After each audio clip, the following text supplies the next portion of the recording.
Hey, David, how's it going? Hey, good. Thanks. How you doing, man? Good. It is cold and wintry here in Cleveland, Ohio. I mean, we just saw a little dusting of snow for the first time, which I hate to say. And we talked to Corey, our wonderful pharmacist, Corrie Sanders, and from Hawaii. So it's kind of I don't know. I'm feeling it. I'm feeling the cold here extra much. Yeah, that was it's a super fun story because I think that all of us up here in the Midwest in the winter are thinking, man, it would be amazing to live in Hawaii, right? And that's what she's been able to do with her real estate investing. Yeah, and again, we really were lucky to have Corrie Sanders come on the show. She is founder and CEO of Hawaii's only pharmacogenomic consulting company, Huna Health. She's got a great pharmacy background. She serves as the president of the Hawai'i Pharmacists Association. I mean, she's passionate about pharmacy and trying to live in one of the most expensive areas of the country. And so, just it was an awesome conversation talking about mindset and investing and what that looks like for them. Yeah, I love this story about buying this fully renovated seven-figure house in Hawaii that was just amazing, but doing it with enough strategy that it can be done with a relatively low down payment and a relatively achievable monthly payment where the house was set up to have tenants in it. It was a house hack situation where tenants living in part of the house would pay, in this case, almost all of the mortgage payment so that Corey can live there on a very low price point for such a pricey market. Yeah, and I think it's one that we always look at as like being the priciest. And so to hear someone with a strategy that works there, I love that. And I also love how she talks about how the pharmacy career and her background in pharmacy empowered her to take that entrepreneurial leap that she did, right? And what that has looked like for her and how that's just changed her life. And it's really it's inspiring. Yeah, definitely a lot of encouraging notes in there about how real estate investing for her allowed her to achieve that financial freedom to help live the life that she wanted, to have the career that she wanted, and help with to make that jump. So super fun episode. Yeah, absolutely. Let's jump right to it then. Hey, Corey, welcome to the show. Yeah, thank you for having me. I love this podcast, so I'm excited to be here. That's great. We appreciate that very much. And we're jealous, David and I, calling from the chilly Midwest and talking to you all the way over in Hawaii. So we're excited to have you on, but we're also a little spiteful. Yeah, and this is the time of year where that happens because our temperatures are still like 70s and 80s, so no winter jackets for I us. love it. I love it. Well, I will jealously ask you some questions and we'll go through it from there. Why don't we jump right in? Tell us a little bit about your pharmacy story and we'll take it from there. That sounds good. So my name is Corrie Sanders. I'm born and raised all across the state of Virginia. So from Virginia Beach, went to undergrad at Virginia Tech, and then I jumped right into pharmacy school at Virginia Commonwealth University in Richmond, Virginia. So after that, I did a general PGY1 back at home with a system called Centera Healthcare, and I focused a little bit more in medication safety and critical care. And then from there, my husband is active duty Navy, and we moved 5,000 miles away to Hawaii, where I am in an ambulatory care clinic as a medication safety pharmacist. But I feel like, gosh, like talking about this now, I feel like I'm on my third career at the moment because I just left that job with VA Pacific Islands healthcare system, and I've now started my own pharmacogenomic consulting company called Huna Health. That's awesome. Wow. Yeah, a little all over the Very place, so you can go anywhere with pharmacy, but exactly. Love it. And so, could you tell us a little bit about your real estate investing journey as well? Sure. So our real estate investing journey kind of happened organically once we moved to the state of Hawaii. And we were really lucky when we moved here that I had had some connections from home and from undergrad. And we kind of got enveloped in this community of military people who had all been really familiar with the VA loan and used the VA loan. And we were just kind of surveying our friend group like, oh my gosh, there's people that are way younger than us that are jumping into real estate. And so that's how the conversation really got started is that we lived on Oahu for a year and we rented when we first got here. And then, by nature of the expense of Hawaii, when it came time to renew our lease, part of the conversation was like, well, should we be buying? Should we be transitioning from renting to buying? And how should we use this VA loan? So it was just very organic that towards the end of our 1 year lease, we jumped into purchasing a property. That's awesome. So, And I know that there may be folks listening that aren't as familiar with the VA loan, and they're probably thinking, well, like there's conventional mortgages, and I've heard of FHA. Like, what would a loan be so special about? Like, how would that differentiate? So, can you tell us a little bit about the VA loan and how that separates itself out and makes it much easier to purchase a property?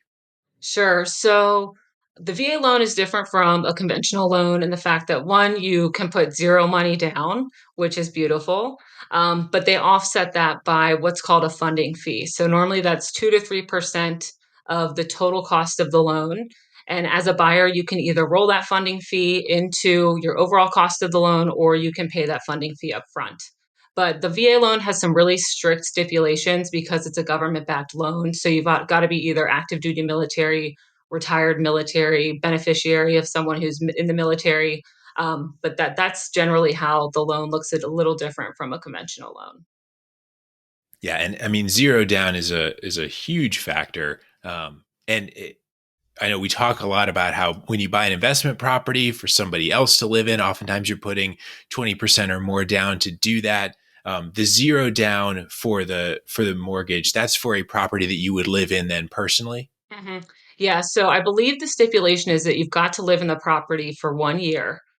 So that makes it a little different than a conventional loan, as well as that they're not just going to use the VA loan, or the government's not going to back a VA loan for a rental property specifically, but it's got to be used by the active duty member for 1 year, which is also huge in Hawaii because our cost of living is so high and the average cost of housing here is absolutely insane. So, to the listeners too, keep that in mind as we move through this podcast and we talk about some of Yeah. these numbers. Is that I live in the most expensive state in the US. It's just a completely different ballgame out here. So 20% versus 0% is an incredible difference when it comes to buying a home.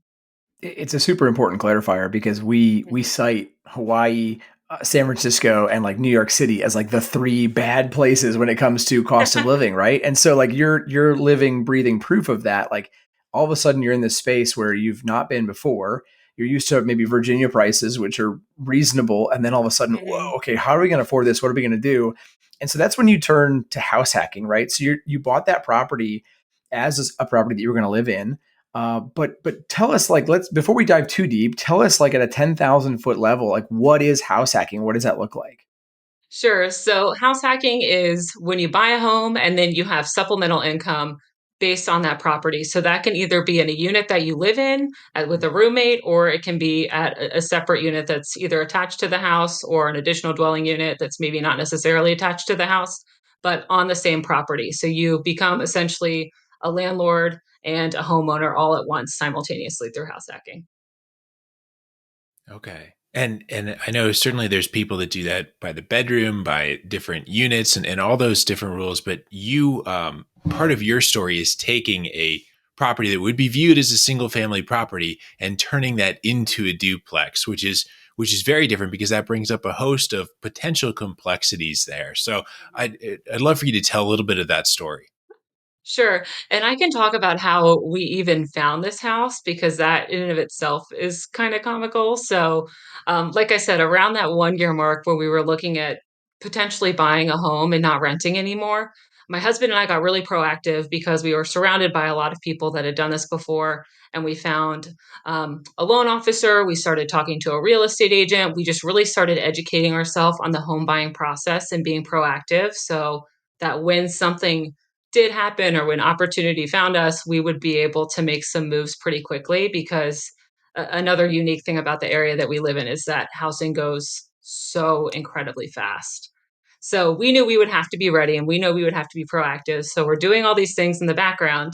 And then I am scrolling through Facebook Marketplace one day and I see the sketchiest advertisement I've ever seen for a house, right? Like you see there's no pictures of the inside. There's no true pictures of the outside either. It's just that like 5,000 foot view of a house that shows how close you are to the water, how close you are to the town. It's just like that little red box outline around the property.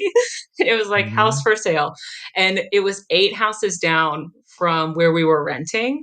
Oh, And I wow. was like, oh my No gosh, way. is this real? Like this can't be real. This looks so sketchy. So I literally close my laptop, walk down the street, and I can see that they're flipping this house. They're just in the middle of completely flipping the house. And it was a horrible house on our street. I mean, this house, I'm pretty confident had squatters in it before we were living in it.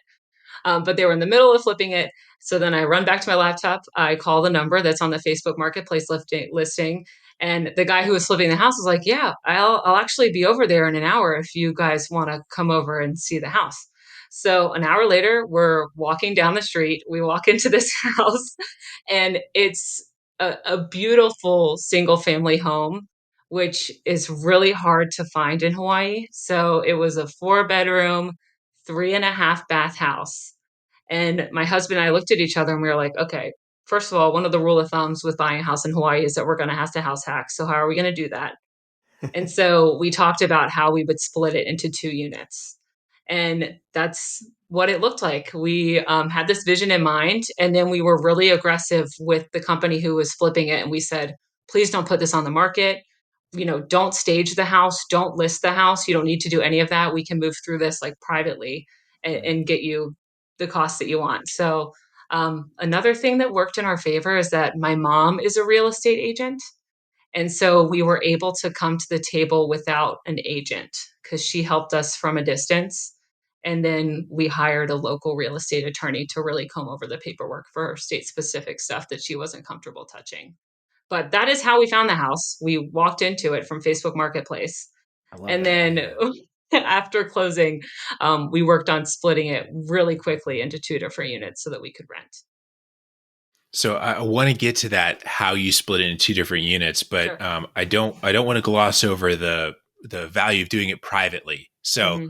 I'll ask this question because I know Nate's a realtor, and I don't want to make realtors mad here. But I'll close my when you ears. don't, yeah, when you don't involve realtors in a transaction, because I know on the buyer side, you always hear that like realtor doesn't cost the buyer anything because the seller pays. So on the buyer side, I'm sure someone's out there scratching their head, like, why wouldn't you want a realtor? It's free to you. Like, what's the Hmm. value in having a transaction without a realtor?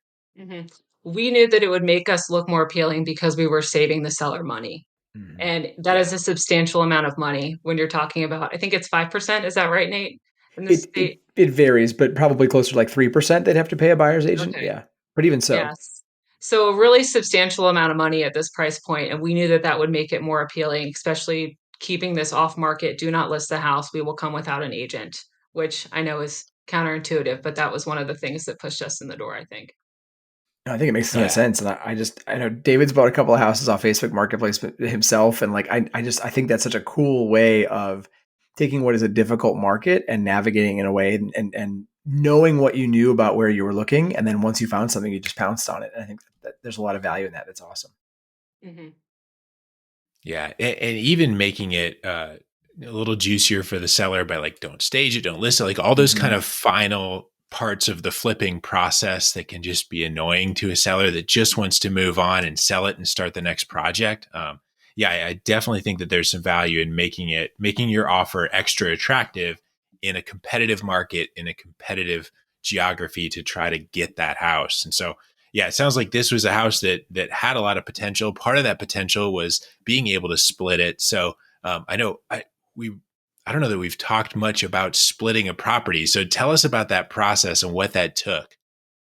So I will say that I was just like the coordinator. I am not handy in any way, shape, or form, nor do I trust myself to do those kind of renovations.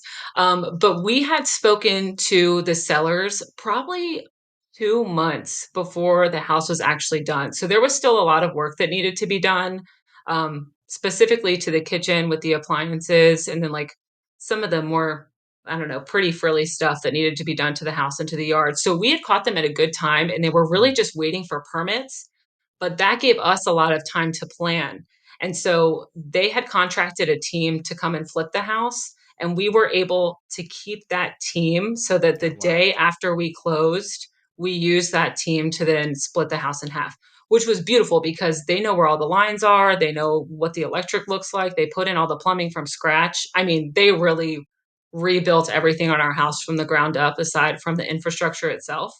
So they were able to flip a lot quicker, or not to flip, but to split the house into 2 units a lot quicker than someone who's coming in, brand new sight unseen and having to figure all that stuff out. But what we did was we put a soundproof wall between two rooms of the house. And if it helps people to visualize, our house is basically shaped like a C, and we just cut it straight down the middle. So a Mm, soundproof okay. wall. And then we made the half bathroom in the front unit a full bathroom. And then we added a kitchen and appliances and all that stuff to the back unit. So, something that becomes important here is that my husband and I decided to put the funding fee of the loan into the loan and not pay it up front. And instead, we used those costs to renovate and split the house in half. So, essentially buying out two sets of appliances. We increased the amps to the house so that the house was able to run sustainably without any electrical issues. But we just flipped immediately into splitting the house and then listing it for rent. I love that. One of my questions was going to be like, how do you find a contractor to say, hey, cut this house in half and make it two houses? And like, you just Yeah. in your back pocket basically because they'd already been working on it. I think that's an incredible way to do that. Were there Mhm. any zoning restrictions? I know you said earlier that, in Hawaii, you're basically like house hacking because everybody has to, right? But are there Mhm. zoning restrictions? Did it not matter? Like, how does that part of it work? So because we were able to jump in with the buyers and they could get them to agree to sell with us so far in advance, we got a huge jump on getting permits for the Nice. electric and the construction. So yeah, we did need permits to be able to do the construction, and then we filed additionally for having a unit. That's awesome. That's great. Mhm. We went Yeah. fast. We were lucky because my mom's in real estate, and so she was able to kind She of knew. point us in the right direction. That's Yeah, right. but we really did luck out with the timing of finding the house and moving forward so quickly. Yeah, and I think it's very important to consider all the permits and zoning issues that can go into something like that. Because yeah, there's certainly I would imagine that in most places you don't need a permit to paint a wall, but you likely need a permit if you're going to do things like upgrade the electrical to the house. That sounds like a heavy duty thing. So Mhm. again, every jurisdiction is going to be different, but that's definitely something to look into if you're thinking about doing this. Out in different parts of the country. Yeah. I think another consideration when trying to identify is a property a good property to house hack or to split are even just things that often get overlooked like parking. Mhm. Um, Mhm. is that an issue, or were you able to have enough parking, or were there other kind of issues about the yard, the lot, anything else like that fell in for this one? I think we were just so content on staying with this area that that took the priority. And Okay. Hawaii is so strange about just like rules of the road because everybody is house hacking. I Mm, mean, because the properties are so expensive here, everybody is living in a multi-generational household. I mean, mm. Hawaii is the number one multi-generational household state in the US. Um, kids graduate from college and they come home and they live with their parents, and that's truly just the norm.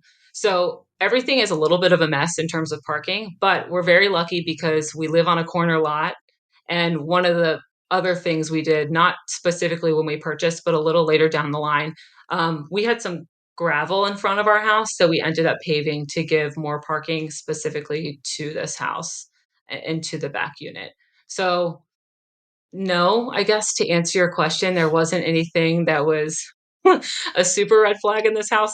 I will say we did look at another property prior to this one where there was like a grotto in the middle of the house. And we were like, oh, we can get really creative. Like, we can fill this grotto in with concrete and make this somewhere to live. And we realized pretty quickly, I was like, that is out of our comfort zone. We're not living in an old converted grotto. So I That's think awesome. just reflecting on what's important to the buyer too, and what conditions you're willing to live in if you're going to house hack, and it's not necessarily as seamless as ours was where it's a new property and we're walking into a team that's going to be able to do it. Look at the living conditions of both the units. Is it something you're comfortable living in? Is it something that you want to take on yourself to upgrade or to split, or are you going to have to outsource those resources? So just really taking inventory of your specific area, and then what conditions that you're willing to live in to make that house hack work would be a general takeaway I have. Yeah, I think that's a super important point to really focus on what's specific to your area. Mhm. Immediately, David, when you asked about parking, I thought about the single family home that you and I looked at that we had talked about splitting into a triplex. And I remember David and I sitting there looking at like the site map, and we are trying to map out where we were going to fit 8 parking spots to make this house work because the city required to have like 1 parking spot per bedroom or something crazy. And we're like, okay, if we take up the entire yard, we can just fit it. I mean, it Yeah, was a joke. Like it yeah, never worked out. So I totally get it, but it is important. Like, look at your specific things that your area needs to have to be a normal functioning house, and make sure you're following those rules, and then you'll be in good shape. So that's Hmm. a really good clarifier. Hmm. So I want to switch to you've taken this house hack concept, right? You've turned it into two houses. You're getting a tenant for the other side. You're also getting a roommate for your own side as well. Like, tell us about the process of getting people to now live in your split house. Yeah. So we listed on Craigslist because Hawaii is 10 years behind the mainland. So Craigslist is still like number one out here. But Craigslist and Facebook Marketplace. And then we really took this opportunity to learn how to be property managers ourselves. So we have screened all of our tenants. And I think that's especially unique when you're living on the property with Yeah. someone else is I would say one, know your rights as a landlord, because I would assume that probably differs in every area as well. But um, just know the different laws and the different rights that back you as a landlord with not that you're ever going to intentionally discriminate, but discrimination laws and what you can say yes or no to. And if someone accuses you of something along those lines, like making sure that you have your story straight. So we just listed the property, and we've always been really involved with interviewing our tenants and being very clear and talking about how we've tried to make the different unit completely separate from our unit so that they feel like they've got their own space. But we just really walk through that process step by step ourselves to kind of act as property managers and be more selective with who we're living so close to. And then we also take a roommate, which is a little unique, but my husband is deployed for 6 to 7 months out of the year. So, I mean, at this point, we have no kids. I don't mind living with a roommate if it's going to offset my mortgage by a significant amount to be able to put money towards my student loans is really nice. But that's just a decision that we made ourselves that, this is going to work best for our financial return in the long game. I love that. Two super important things you said there. The last one being that doing what's best for you guys in your financial situation. That's exactly what everybody should take away from this, right? Look at your financial situation and attack it that way. I think that's number one, super important. And two is just the whole the checking the rules about your own screenings, right? There are different rules whether you're a property manager or if you Mhm. are the landlord that's going to be living there, and they differ by state, they differ by municipality. For me, that was actually one of the most overwhelming parts of being my own property manager was making sure I had all my ducks in a row and I was following every single rule exactly the right way so that I'm not discriminating. So again, super important points that you just made that I want to make sure our listeners don't gloss over because they're big keys. Mhm. Definitely. Yeah. I like too that you said that, right now this makes sense to have a roommate. I think that there can be seasons of life where different housing arrangements make sense. It sounds like you found this to offset the mortgage and work on student loans, some of those financial priorities. I'd love it if you could break down those numbers for us a little bit, because again, you're in one of the most expensive places to live in the country. How much of your mortgage then are you able to offset? Or what does that look like by having roommates and then someone in the other half of the house? Sure. And we really lucked out because we also bought right at the beginning of COVID when interest rates were still extremely low. So I think Yeah. now they're over like 7% or something. Yeah. Mhm. I think we're somewhere around 2.3%. Oh, wow. So Wow. I know, we jumped in Never at sell that house. the right. Yeah, don't worry, we will never sell this house. But we jumped at the right time. Our house, okay, so again, remember I live in the most expensive state in the US. Our house we bought it for $1.28 million.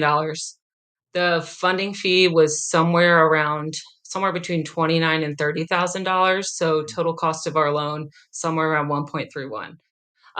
We offset the mortgage when we have both tenants and a roommate by over 90%. Wow. And then our utilities, one thing that I might do a little differently next time, if we have the funds to do this again, is split the electric panel into separate units. So right now we just got one panel for the two units. So the way Mhm. that we have our units listed is that they're all utilities included. And so that definitely plays a part in, people's desire to live in the house being all utilities included versus something else. And we think that that's advantageous when you're renting because we loved that when we were looking Yeah. to rent. Mhm. Um, but we offset by over 90%. And then our utilities run between $600 and $800 a month. So we were living in this house for just about $1,000 a month. That's awesome. That's great. Mhm. Yeah, to have a $1.3 million house with essentially zero down and it costs you about $1,000 a month to live there is a fantastic pitch for the value of house hacking. That for sure. Yeah, it's also terrifying. You should have heard our parents when we were like, "Hey, this is how much it costs." And, surface level, I mean, anyone would be scared. I don't know if imposter syndrome is a thing in real estate, but my husband and I looked at each other and we were like, who do we think we are buying this house? Like, who's letting us buy this house? This is our first home purchase and we're spending this much money on it. This is a horrible idea. But then when you really sit down and we ran the numbers over and over and over again, like, this is worst case scenario. This is what it looks like.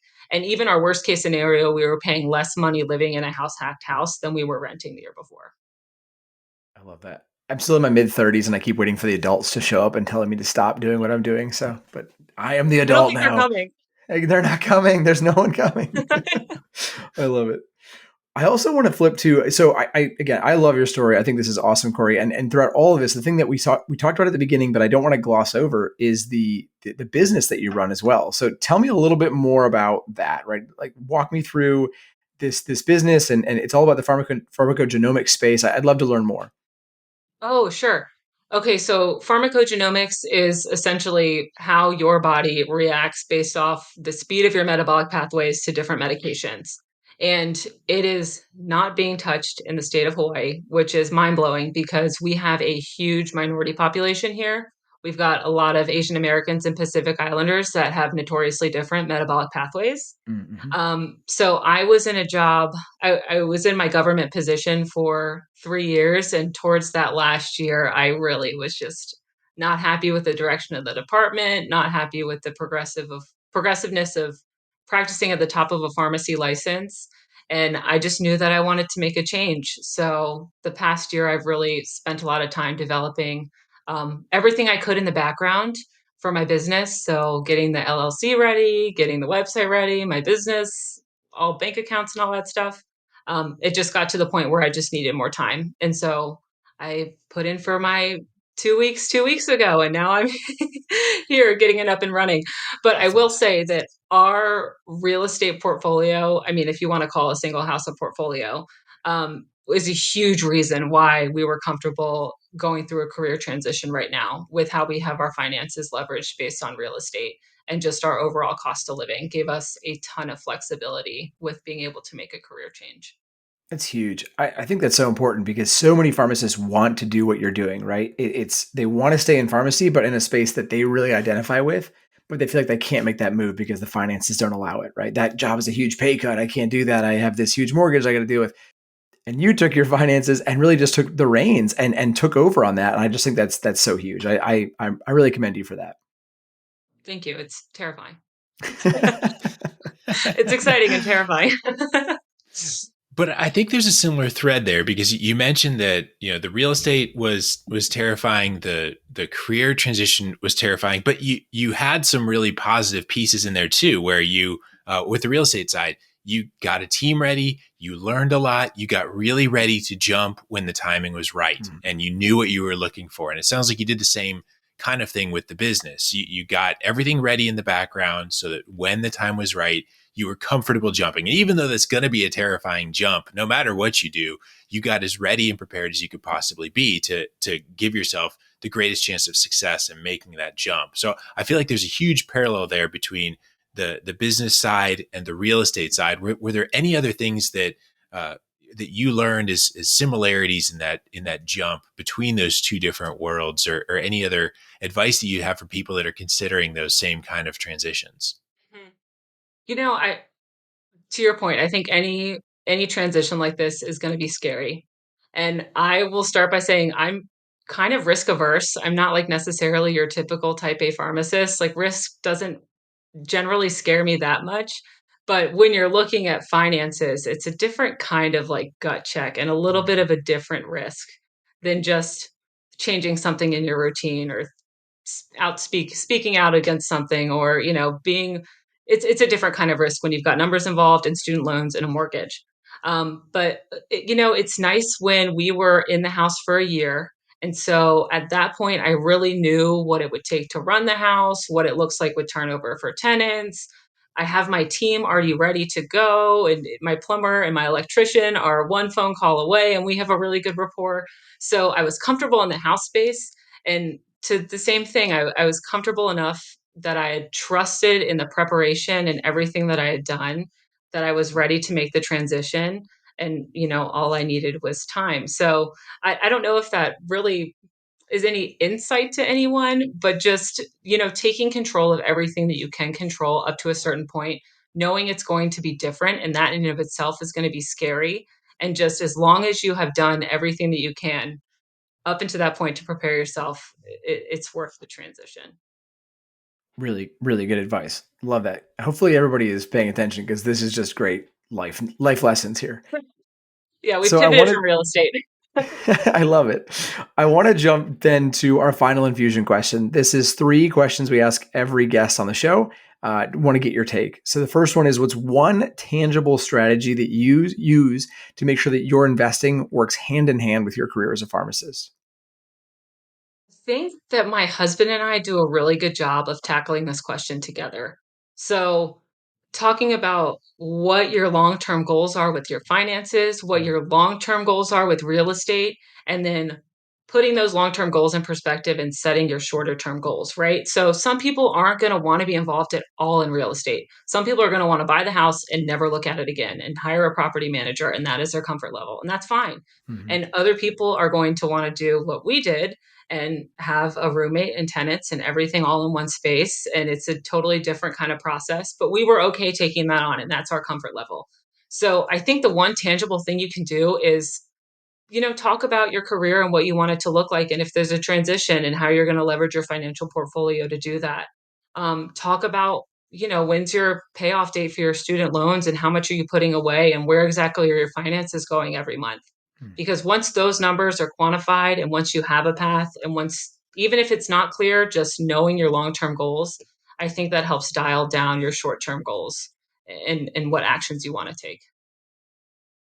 I love it. I love it. What's one resource that's been most helpful to you in your real estate journey, whether that's a book, podcast, person, author, website, whatever that would be? So I have a traditional answer, which is Bigger Pockets, and I feel like everybody and their mother says that Bigger Pockets is the best resource. But then my non-traditional answer is kind of paralleling off of what I did just previously explain. It's a book called I Will Teach You to Be Rich by Ramit Sethi.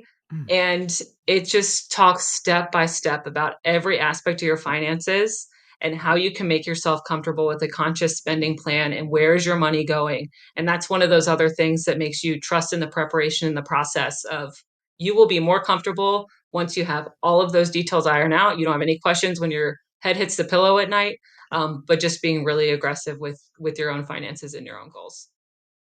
Great recommendation, and one that we've not had on the show. So that's Oh, kudos. That's yay! good. He's Yeah. got a podcast too. He's really great. Yeah, Cool. I've heard some of his stuff and it's fantastic. So I got to check out the book now. All right, and then the last one. What's one piece of advice you'd give to a pharmacist that's contemplating a start in real estate investing? I would say surround yourself with people that also want to do the same thing. Hmm. So, and again, that comes with knowing your community and knowing the area that you're looking to buy in. So, joining a real estate group in that area or joining a young professionals group that has a subsector for real estate or just starting those conversations with some of your colleagues and your coworkers. Maybe there are people that you work with that invest in real estate that just, don't talk about it until it's asked. But uh, a lot of those people I have found are not necessarily pharmacists. Hmm. So, really putting some feelers out into the community and maybe stepping outside of a pharmacy comfort zone to start talking about real estate from different perspectives. Great tip. Love it. Very cool. And if people want to reach out to you to talk real estate, how would someone find you or how would someone connect with you? Best way to connect with me is definitely on LinkedIn. And then you can also reach me via my website, my new website for my new business. So huna-health.com. And so Awesome. either of those ways will work. The second one will shoot straight to my email inbox. So whatever you prefer. Perfect. We'll make sure to put that in the show notes. Encourage everybody to check that out, especially if you're in the Hawaii area. That'd be awesome. And again, Corrie, just really appreciate your time and your expertise and your journey. Just sharing that all with us has been awesome. So thank you so much for coming on the show today. No problem. Thank you guys for having me. It's been great. Thanks so much. Thanks for listening to the YFP Real Estate Investing Podcast. If you like what you heard on today's show, please leave us a review and subscribe to the show so you never miss an episode. If you have a question, know someone that would make a good guest, or want to connect with Nate or David, head on over to yfprealestate.com and join the growing YFP Real Estate Investing Facebook group. As we conclude this week's episode of the YFP Real Estate Investing Podcast, an important reminder that the content in this podcast is provided to you for your informational purposes only and is not intended to provide and should not be relied on for investment or any other advice. Information in the podcast and corresponding materials should not be construed as a solicitation or offer to buy or sell any investment or related financial products. We urge listeners to consult with a financial advisor with respect to any investment. Furthermore, the information contained in our archived newsletters, blog posts, and podcasts is not updated and may not be accurate at the time you listen to it on this podcast. Opinions and analyses expressed herein are solely those of your financial pharmacist, unless otherwise noted, and constitute judgments as of the dates published. Such information may contain forward-looking statements which are not intended to be guarantees of future events. Actual results could differ materially from those anticipated in the forward-looking statements. For more information, please visit yourfinancialpharmacist.com/disclaimer. Thank you for your support of the YFP Real Estate Investing Podcast. Have a great rest of your week.